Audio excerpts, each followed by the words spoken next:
안녕하세요. 데이업 김채연입니다. 어제 28일자로 현대자동차 인베스터 데이를 발표했습니다.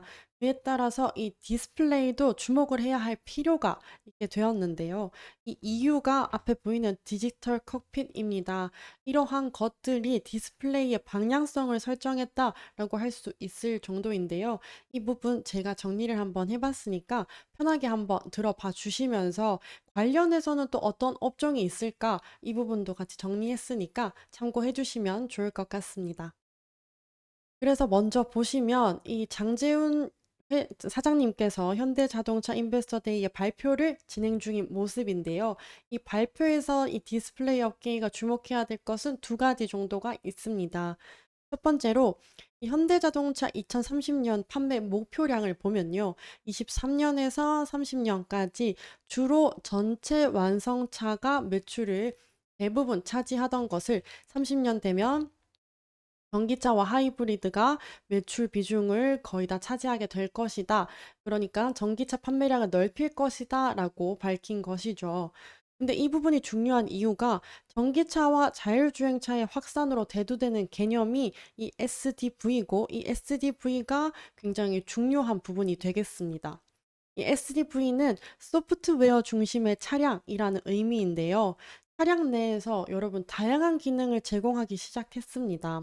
그에 따라서 이 물리적 조작 버튼으로는 한계가 있기 때문에 스크린을 이용하기 시작했고, 근데 그 스크린이 요즘에는 스크린이 한두 개만 있는 게 아니라 굉장히 커지고 더욱더 많아지는 추세로 진행되고 있는데요. 그래서 관련해서 이미지를 보시면 이 중국의 전기 자동차 업체인 바이톤도 앞에 보시면 굉장히 넓은 디스플레이를 제공하고 있는 모습 보고 계시고요. 그리고 이 유명한 차량은 테슬라입니다. 이 디스플레이가 굉장히 큰데 이제 자율적으로 움직이게끔 해서 이렇게 올라오게도 하고 또 세로로 이렇게 붙여서도 사용할 수 있게끔 하면서 이 디스플레이의 중요성이 확대됐다라고 말씀드릴 수 있겠는데요. 그뿐만 아니라 어제 발표에서 또 나온 것 중 하나가 이 디지털 칵핏입니다. 안드로이드 오토 모티브가 도입이 되면서, 그러니까 안드로이드 버전의 디지털 칵핏이 도입이 되면서 플렉스블한 비율, 그러니까 조절이 잘 가능한 비율의 센터 디스플레이를 넣겠다라는 의미인데요. 이 관련해서 이 정보를 함께 살펴보자면요. 칵핏이라고 하는 단어 자체가 저희 그 비행기 조종석 앞에 있는 그 부분들을 다 유래하는 단어입니다.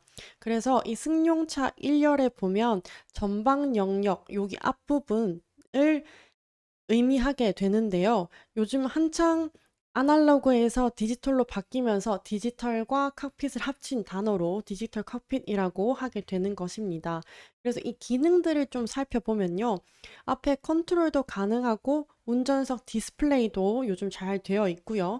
또 관련된 것들이 굉장히 많은데 또 올레드로도 많이 활용되고 있다는 것도 좀 주목해 줄 필요가 있는 것 같습니다. 그래서 요즘 신차들을 잘 관심이 많으신 분들은 아시겠지만 중앙에도 디스플레이가 있지만 운전석 앞에도 옛날 그 계기판들이 아니고 다 계기판 모양이 디지털화 되어 있는 방식으로 되어 있고 또 점차 넓어져서 조수석은 물론이고 또 2열에도 디스플레이가 달릴 예정이다라고 하는 만큼 이 전장용 디스플레이가 굉장히 확대되는 추세다라고 보여지는 상황인 것입니다. 그래서 이 현대자동차도 이 부분들을 채택해서 가져가겠다라고 어제 발표를 하게 된 것인데요. 그럼 중요한 것은 가장 연관이 되는 것이 무엇이냐가 또 중요한 포인트가 되겠죠.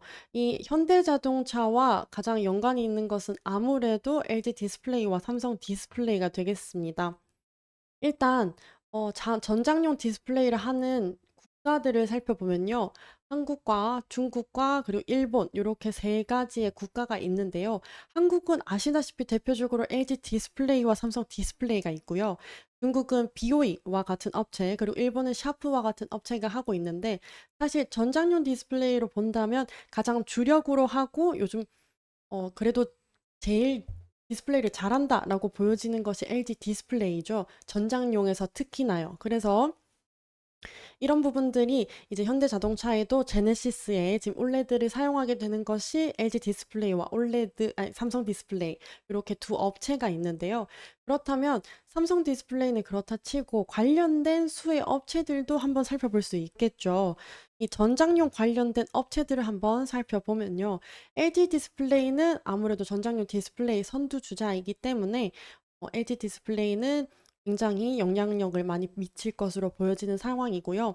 토비스도 요즘 원래 이 카지노 디스플레이를 주력으로 하다가 이번 연도에서부터 전장용 신사업으로 하던 것이 이 카지노의 매출을 넘어섰다. 전장용 디스플레이의 매출에 굉장히 비중이 커지고 있다라는 부분이 굉장히 고무적으로 보이는 상황인데요.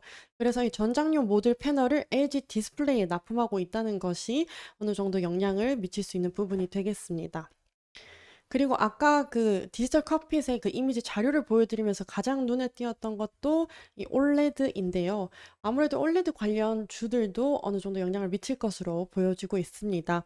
그중에서 이 덕산 네오룩스는 대표적으로 올레드 유기 재료를 생산하는 기업이죠. 삼성 디스플레이에 납품하고 있는 업체로 또 영향을 줄 수 있을 것 같고, 또 올레드 디스플레이로 사용이 되려면 이 유기재료 당연히 가지고 와서 증착시켜야겠죠.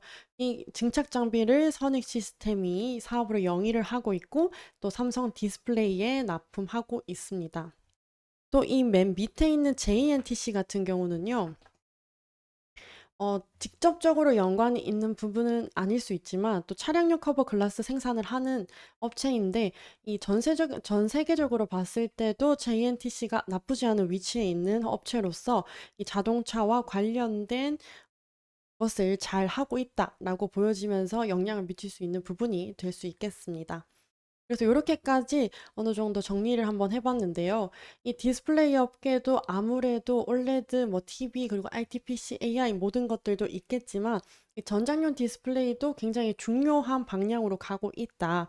특히나 이 자동차도 SDV라든지 디지털 칵핏이라든지 이런 디지털화가 굉장히 빠르게 진행되고 더욱더 좋은 디스플레이를 사용하게 되면서 디스플레이 업계에도 어느 정도 수혜를 입을 수 있다. 이런 관점이 계속해서 나오고 있는 상황인 것 같습니다.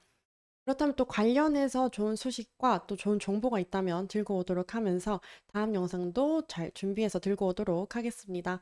감사합니다.